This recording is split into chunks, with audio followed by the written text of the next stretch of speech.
After 15 years and hundreds of successful projects, I nonetheless could tell something wasn't right. At first, I just thought I was bored.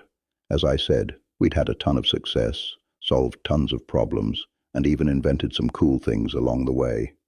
But as I thought more about it, I realized what was bothering me was more urgent. My instincts were telling me that the tech world was changing, and we had to change with it, or else our survival as a small business would be threatened. Plus, we'd be bored, and who wants to be bored? Not me. This was one of those blockbuster video moments. We had to accept the fact that what got us to where we were at this point, around 2017 or so, was not going to yield the same success over the next 15 years. We had to overhaul something that seemed to be working just fine. Back to the blockbuster video analogy, we had to stop investing in video stores and physical rentals and start investing in something new and dramatically different, but better. It felt insane, but it brought back an adrenaline rush I'd been missing for a while, and that by itself told me my instincts were probably worth following. Plus, I'd seen what happened to companies like Blockbuster, who failed to adapt. They didn't make it, even with eye-popping money and time to get it right. We were a few bucks shy of Blockbuster's wealth, so I figured we had to be smart and hustle. Plus, that adrenaline rush. Game on. Over the next 2 to 3 years, we restaffed, retooled, retrained, repackaged, and repriced. Repositioned. Here's more detail about each big change. Restaffing. This was by far the biggest, most complicated, and most important change we made. In the first 15 years of WebApp's operations, I'd gotten almost daily emails from offshoring firms offering access to hundreds of talented, low-priced engineers. I deleted every single one of those. Up to that point, we'd hired only the senior-most US software and systems engineers we could find and billed them to customers at accordingly premium prices. It worked, but this necessarily limited the kinds of customers we could work and for how long. That is, only the kind that could afford those big budgets. Then, in 2017, as I was grappling with this sense that we needed to change, I had a unique opportunity to test out the use of offshore developers. An industry colleague of mine had founded an outsourcing company in Vietnam. He was smart and talented, so I decided to try out his service. I'll cut right to the chase. It was awful in all the stereotypical ways that a lot of offshoring had come to be known. Communication gaps, missed or misunderstood requirements, etc., delays or missed deadlines, sometimes due to poor coordination across time zones or due to the aforementioned communication problems, culture mismatch, lack of connection to the assigned staff, which was a deeper problem than mere language barriers or other communication gaps, etc. Even at the deep discounts we were getting, it just wasn't worth it. So we cancelled that contract after the first year. Then serendipity struck. A developer named Steven sent me a cold email from his personal email address. He'd worked at the outsourcing company we'd just fired, but he'd quit because he wasn't happy. He hadn't been assigned to us, but said he'd heard good things about us from his co-workers, plus one for treating developers well, which didn't seem to be part of the culture of that outsourcing firm. He was writing to say he was looking for work and would be willing to work for us directly if we were interested. I wrote back and said, well, we also quit, and also because we weren't happy. Let's talk. Stephen and I clicked virtually right away. I gave him a programming assignment and he finished it early and actually built 2 versions of what I'd asked for and told me to pick the one I liked best.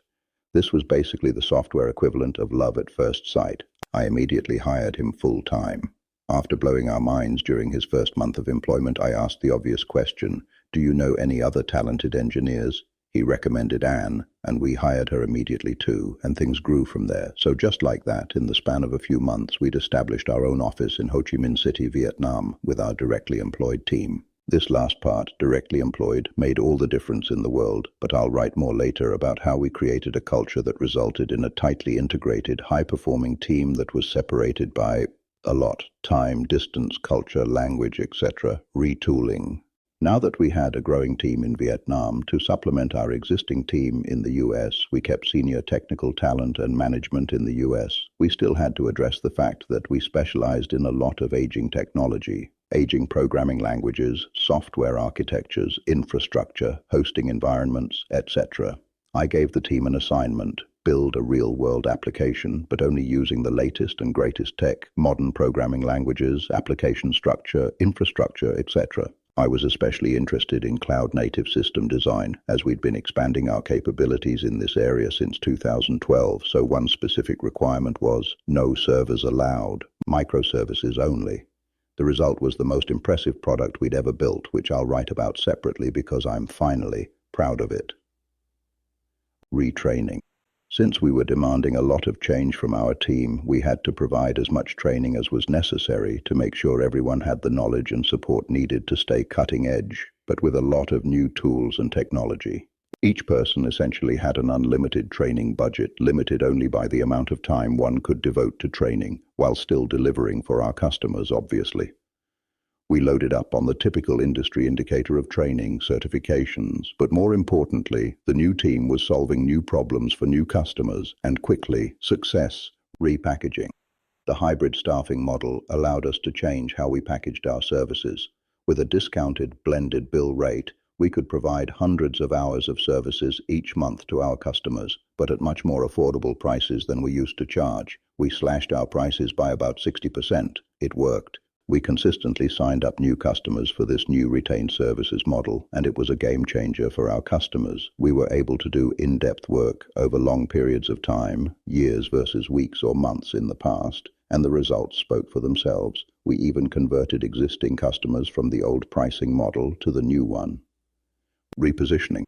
All of these changes allowed us to position ourselves as partners instead of consultants. Instead of parachuting in and solving a bunch of problems quickly and expansively, we could come on board for long periods of time to get bigger and better things done for our customers at much more affordable prices. We were no longer a good date. We were marriage material now, done, or so we thought. All this transformation allowed us to productize our revenue, getting off the revenue roller coaster of one-off SOWs. I've executed over 500 of them, which in turn allowed us to focus on more strategic, long-term planning. The most important strategy we would soon tackle was converting our company from a service provider to a SaaS product company. More on this later. And what's better than one total and complete company overhaul? Two, of course, and the second within just a few years of the first. Good times. That's right, just as we'd settled into what I thought would be a comfortable 15 to 20 years of additional successes for this next generation of my company, AI changed everything again. Stay tuned for that story. Thanks so much for your time. I am Sigmund.